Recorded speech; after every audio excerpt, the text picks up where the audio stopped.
Welcome to Wheels Up with Sunrise on Wheels. I'm Michelle Newman. Today's program has 3 segments, and it's called The Theme is Be Puzzled. First, I'll take you on a trip visiting some puzzling places I've visited around the world, while also looking at some fun optical illusions. Next, Caroline will show us how to make a maze using straws, a goofy alien with our names hidden inside, and she will show us a cool volcano we can make, just like Pompeii, with vinegar, baking soda, and food coloring. Next, I hope you'll play along as I show you my favorite top 10 illusions, and we play What Do You See? Today's theme is Be Puzzled. When I first heard this theme, I immediately thought of jigsaw puzzles. I loved the delightful and perplexing challenges of fitting together a picture made of cardboard. Here are some that I've done recently. It was invented by an Englishman, a London mapmaker, who made the first jigsaw puzzle as a map of the world, which was used to help students with geography. It's a fun way to learn. But puzzles are a lot more than just jigsaws. They can be pretty much anything that makes you stop and think. So today I want us to explore some places that have made me curious, and let's look at some fun visual illusions. First, I want to show you this super easy reversing arrow illusion. I've drawn 2 left-pointing arrows on a piece of paper. Next, I've added a clear, empty glass between us and the arrows. What happens when I pour water into the glass? Can you believe it? Is this magic? No, it's a cool physics concept called refraction, the bending of light.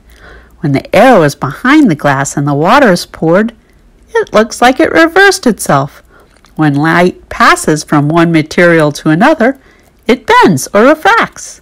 In this experiment, light traveled and refracted as it moved from the air to the glass, through the water, through the back of the glass, and then back through the air, before hitting the arrow. Anytime light passes from one medium or material into another, it bends.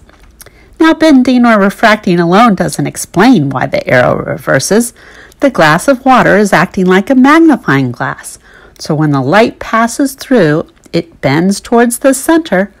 The light comes all together at the focal point, and beyond the focal point, the image appears to reverse. Cool, right? Now let's explore some real places. Let's begin in New Zealand, where there are so many magical and fantastic places to see. First, on the South Island, we'll go to Puzzling World in a town called Wanaka. So many things amazing to do here. It has a 3D wooden maze where you can negotiate pathways, underpasses, and bridges. There are many buildings and towers tilted at funny angles. A fun hologram hall, some mind-boggling illusion rooms, and a room of faces that look like they're following you around. There is even a puzzling toilet. What do you think of this? It's a lot of puzzling fun. Let's go to the North Island to check out a bizarre group of geothermal pools in Rotorua, a very different kind of puzzle. Look at the boiling iridescent colors, orange, green, and yellow. These stunning colors, but they are stinky, smells a little like rotten eggs, are caused by the cooling sulfuric volcanic vapors and salts escaping in the atmosphere. There are astounding pools of green water, pools full of boiling pots of black mud. Looks almost like a witch's cauldron. But my favorite is the Champagne Pool. Formed over 700 years ago by a hydrothermal eruption, water enters the spring from below up to 450 degrees Fahrenheit, hot enough to cook chicken nuggets, but don't try it. As it cools when reaching the surface, it evaporates, leaving minerals from the rock to the water. Gold, silver, mercury, sulfur, arsenic, and thallium are all absorbed and brought to the surface, where they're deposited at the edge of the spring on a sinister ledge. I really couldn't believe this was created all by nature. What do you think? Here's another optical illusion. What do you see? Young lady or old lady? Both are there. The mouth of the old lady is the necklace of the young woman, and the nose of the old lady is the chin of the young lady. Can you see it? Our next locale is a completely different kind of puzzle, the archaeological kind.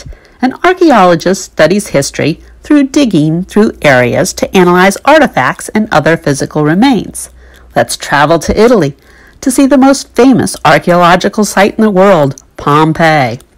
The city of Pompeii is located just south of Naples, Italy, and was founded over 2,600 years ago. It began as a Greek city and became a busy Roman trading city and port with over 20,000 residents. It has many bakeries, homes, and plenty of public baths. From its richly decorated forum, residents had a postcard-perfect view of the looming volcano Mount Vesuvius.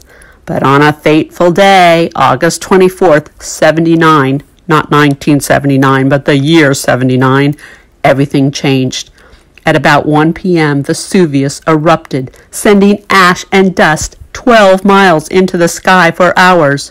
The weight collapsed roofs, leaving walls standing. Though many of the people left, 2,000 stayed behind. The very next day, the cone of the volcano collapsed, triggering a 100-mile-an-hour avalanche of mud and ash that flooded Pompeii, destroying everything in its path. We know this because there was one eyewitness, Pliny the Younger, and he wrote a letter to a friend describing what had happened. For the next 1,500 years, no one could find the buried city. This was primarily because the eruption had filled in the harbor, and now it was miles inland where it used to be near the sea. Serious excavations have been ongoing in Pompeii since 1748, but still only 3/4 of the city have been excavated, which means they're still finding surprising things today. Ironically, the ash that had destroyed Pompeii also ensured its preservation, leaving it frozen in time, and provides an excellent look into the life of an ancient Roman town. You can see jewelry and money, walk the streets like I did with my grandsons, see some fast food type places where hungry customers would grab a quick meal, drinking fountains, and even some graffiti. There are intricate details of murals, people frozen in time, and even animals. The most famous is a horse, which was discovered only a couple of years ago. Pompeii is an amazing place with puzzling pieces being discovered all the time. What do you think of this illusion? What do you see? If you see a duck, look at the image and think of the duck's beak as rabbit ears. If you see a rabbit, think of a rabbit ears as the beak of a duck. Can you see them both? Now let's look at a puzzling building. In Barcelona, Spain, is La Sagrada Familia, designed by the famous architect Antonio Gaudí. I think it almost looks like a sandcastle. My grandsons thought it was a castle, but it's a church. It is startling to anyone who visits and is truly one of a kind. More than 5 generations have now watched the construction, spanning more than 135 years, and it's still not complete. They hope to finish it in 2026, but this church has taken longer than the Egyptian pyramids to build. The exterior looks like a mountain of sand, or maybe a cluster of gigantic stone termite nests. When complete, it'll have 18 towers. Its towers are topped with colorful ceramics. There are intricate carvings and many nooks and crannies, and it is very tall. Some say it's the most hideous building in the world. Others find it beautiful. When you venture inside, the interior is luminous. It's effectively a sculpture, reinvented as an architecture. Abstracted from nature, Gaudí designed the columns, vaults, and geometric elements to look like a dense forest of trees with sunlight shining through. What do you think? Do you love it or hate it? No matter which, it's quite a sight. Here's another optical illusion. How many animals do you see? Look at all the shadows. Some say they can see as many as 16. I'm not sure I see all of them. What about you? Next, let's travel to Keswick, England to visit a puzzle lover's dream, an amazing hedge maze located in the idyllic village of Burton-on-the-Water. The Dragonfly Maze is much more than just a maze where you might find your way. It involves several clues and puzzles to allow you to complete the game. It's almost an escape room type maze. It's based on a children's book called Masquerade, and just as in the book, the goal is to find the golden dragonfly in the middle of the maze. But it isn't easy. The insect is contained inside an elaborate frog. You not only have to find it, but then you have to solve the clues to get the clockwork frog to give up its dinner. Sounds like fun, right? Since we're in England, let's pop into Puzzlewood. Located inside the Forest of Dean, this mysterious and fantastical woodland was inspiration for so many movies. It is filled with beautiful moss-covered rocks, protruding roots, meandering pathways, and dramatic landscape. Puzzlewood has been used as a filming location for Harry Potter and the Deathly Hallows, The Secret Garden, Star Wars The Force Awakens, King Arthur, and even Merlin and Doctor Who. It's so much fun to explore the woods and let our imaginations run wild. They even have a scavenger hunt where you can seek 20 objects, places, and faces. My last and final puzzling location is one of the saltiest bodies of water and the Earth's lowest elevation on land. The Dead Sea, a lake bordered by Israel and Jordan, is nearly 10 times as salty as the ocean. People have visited the Dead Sea for thousands of years to experience its unique healing properties and to float in its dense, buoyant waters. It's a curious experience to be in water and be unable to swim. Here, my husband and I are trying it out. Until recently, scientists were greatly puzzled by the snow-like salt crystals that build up on the lake bed and the tiny salt fingers across the surface of the lake. It's the only place in the world where this happens. During summer, the Dead Sea separates into 2 layers, a warm, super salty layer sitting above a cooler, less salty layer. Scientists recently discovered that when small waves break this boundary, they encourage salty fingers to penetrate the lower layer. Warm water holds more salt than cool water, so as the fingers cool, they produce salt crystals, which then rain down on the sea floor. Pretty cool, right? Well, our adventure to some puzzling places has come to an end. I hope you enjoyed the journey, and thanks for coming along. See you next time.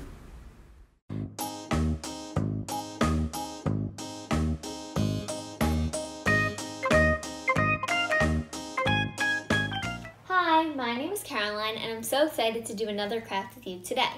Today's video is all about puzzling places, and today we're going to be doing a few puzzling crafts. This first craft is a maze that you will use to puzzle everyone. The next craft is this name alien that you will use also to puzzle everyone because it looks just like a normal alien that I drew, but really I wrote my name and turned it into an alien. And at the end, we will do a fun, special science experiment. I hope you have fun! For the maze project, you will need a paper plate, and if you don't have that, you can use a regular piece of paper and fold up the edges. You also need scissors, glue, some straws, something that can roll on the plate, so I'm using a pom-pom, and something to mark the start and the end, so I'm using 2 different stickers, but you can also just draw something or you can write start and finish. First, we're gonna cut the straws, so I'm just gonna cut them all at the same time, and I'm gonna cut them all different sizes, so some of them can be a little bit smaller and some of them can be a little bit bigger. And when I was cutting the straws, they flew all over the place, but now I have them all on the plate, and they're all different sizes, and I also included the bendy part of the straw, but you don't have to. So before I start gluing on my straws, I'm gonna draw it out so that it's a little bit easier so that you don't have to keep on redoing it. So I'm gonna draw out my maze first, and then I'll start gluing on the straws. So now I drew it out and I went over it with pen just so you guys could see it a little bit better. So this is what mine is gonna look like. And as you can see, I have little lanes for the pom-pom to go in. So make sure that your lanes are wide enough for whatever you're rolling on your plate. And as you can see, I put a little dead end so people will get tricked when they do it. So it goes through here, and then maybe they'll go like this, and then they'll realize, oh no, it's a dead end, I can't go that way. So it's like tricking them. So now I'm gonna glue on my straws. I'm using a glue bottle, but you can also use a glue stick. So I'm gonna put the glue right onto the straw, but make sure not to put too much because you don't want it to go everywhere. So I'm gonna stick that on. And now I'm gonna continue doing my whole maze.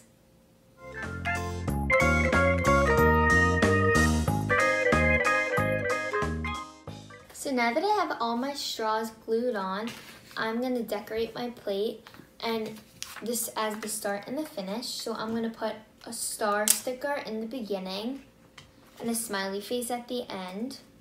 But you can decorate it however you want to, and you can also decorate your whole plate, or you can decorate just the start and the finish like I did.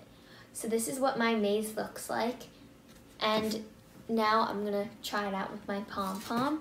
So you could just place it at the start, and then you have to wiggle it around.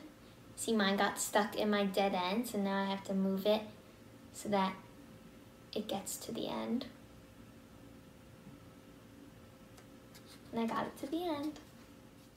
Next, we're gonna make our name alien. So what you need is a thin piece of paper. I'm using computer paper, so that works really good, but you can't use construction paper. It has to be a thin piece of paper. And then you also need a dark colored marker, so I'm using black, but you can use any color that's dark. And then if you want to decorate your alien more, you can use other colored markers. So the first step is we're gonna fold our piece of paper in half the long way, and then push it down. And then you're gonna use your dark colored marker, and you're gonna write your name in script. If you don't know how to write your name in script, then you can just write your name and then connect all of the letters. But you have to make sure that all of the letters are connected.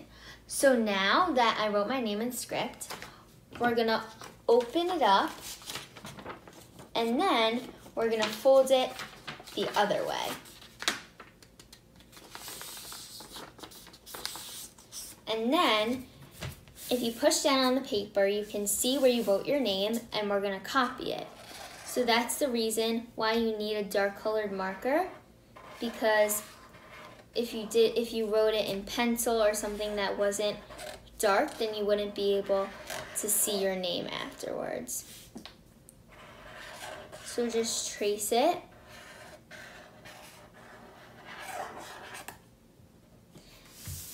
And then we're gonna turn it the other way, and then you're gonna write your name again. This time it's gonna be backwards, because when we open it up, we wanna have a mirrored image of our names. So you're just gonna copy it. And then you're gonna open it up, and now you have the mirrored image of your name. And now it's time to make our alien. So the reason people are gonna get puzzled by this is because they're gonna see it and they're gonna just think you drew an alien, but really it's your name. So now you can decorate however you want, and it's really your imagination. So I can see like the two eyes and like the head over here. So to make it a little bit more clear to anyone else, I'm just gonna add something. So I'm gonna add a smile and a line here. Maybe it has two sets of eyes. I'm gonna add hat, some hands. You can make it however you want. My alien has 6 fingers. And you can make it as crazy as you want so that people won't know that it's really your name. So now I'm gonna add some color to my alien. First, I'm just adding some feet. So I'm gonna color its eyes blue, but you can make it however you want. You can use any colors. You can add clothes to your alien. You can add my alien is wearing a hat, but you want to add a lot of stuff so that it really looks like an alien.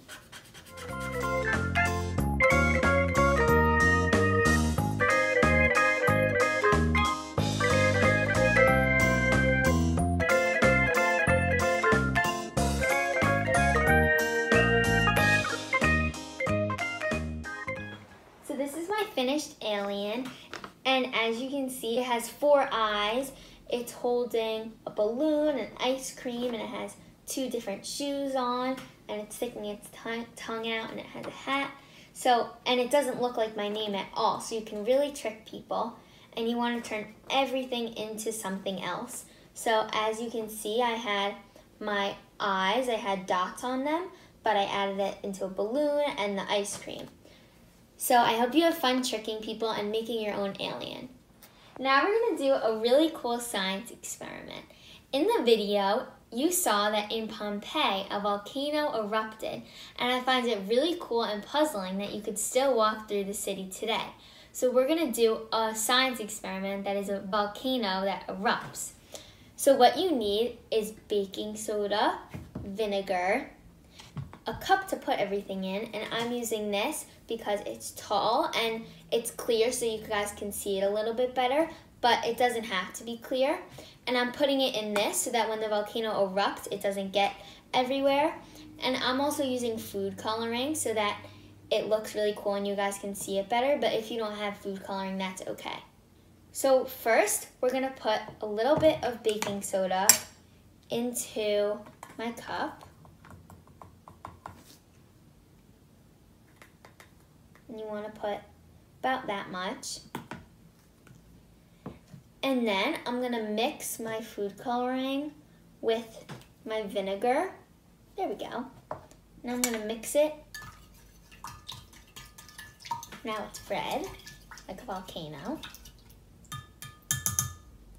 And now here's the exciting part. I'm going to pour this in and it's going to erupt.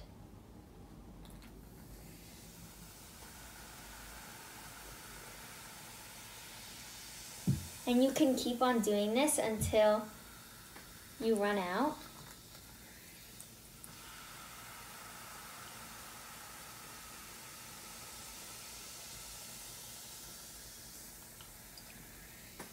And it looks like a real volcano. It's kind of pink, but that's okay.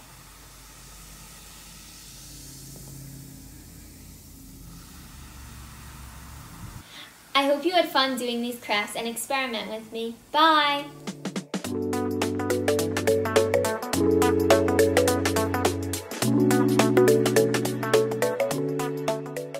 What is an optical illusion? They're images that in some way try to confuse us or make us see things in certain ways or play visual tricks on us. Illusions can work in a number of different ways, so today, instead of playing trivia, I thought we should look at a few really tricky ones. Here are my top 10. First, how many legs does this elephant have? This elephant is at the center of a legs existential quandary. An easy way to solve this problem is to cover the feet. Then you'll be able to clearly see the elephant only has 4 legs. The reason it looks so odd is that the artist left the natural space for the feet blank, instead drawing the feet in the spaces between the legs. This confuses your brain and makes you see the spaces as legs as well. What do you see here? This is a variation on a Rubin vase.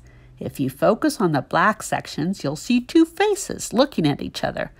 If you focus on the white space, you'll see a vase. Here's another similar one. What do you see first? Do you see the apple core or do you see the red faces? Kind of cool. Which of these lines is longest? The lines look like they're all different lengths and a little bit offset, when in actuality they're all the exact same length and start and end on the same axis. The orientation of the arrowheads is what confuses our brain. The line on which both arrows point outwards looks shorter than the line directly below, whose arrowheads face inward. Look at the two middle circles here. Which one is bigger, or are they the same size? The circle on the left appears to be larger than the circle on the right because it's surrounded by smaller circles. This illusion happens because the brain uses context in order to judge size, like when the brain assumes something small is far away. Since the circle on the left is surrounded by smaller circles, it makes sense the brain thinks it's larger, but really they're the same size. This one is really cool and I hope you can see it. If your eyes follow the movement of the rotating pink dots, the dots remain only one color, pink. However, if you stare at the black plus sign in the center, the moving dots turn to green. So, for some people, if you concentrate on the black plus sign in the center of the picture, all the pink dots will start slowly disappearing and you might only see a single green dot rotating. It's pretty cool. I hope you see it. What do you see here? Most people looking at the gray background section of the will see sets of parallel lines alternating between gently wavy and jagged zigzags. But guess what? They're all wavy, every last one of them. This is called curvature blindness. It requires a very specific set of conditions. If you look at the corners with the white background and the black background, you'll see all the lines appear wavy. Can you see the circles in this picture? Most people can't see them at first. Look closer. Still can't see them? Try looking between the rectangles. What about now? I drew a red circle around one. I bet you can see it now. Who do you see here first? Do you see a young girl or an old man with a mustache? Do you see the large nose and mustache of the man? Or perhaps you first saw a young girl looking left. What do you see first, a crocodile or a boat? I've read that if you first see a crocodile, it means you're most likely someone who tends to look at the bigger picture of things. You're probably very practical. But if you saw the boat, it means you have a good eye for small details. You're often described as unique, sometimes quirky or creative. Last and final one. How many faces do you see? There are a lot of them. I could see 9. Crazy, huh? Well, an optical illusion is often an image that contradicts our understanding of reality. The eyes see one thing and the brain sees something else. The eyes send information to the brain, which then tries to understand the signals and its context. But sometimes it gets confused as it tries to make sense of conflicting clues. If you didn't see them all, don't feel bad. Illusions are kind of fun, and sometimes you see it, and sometimes you don't. See you next time.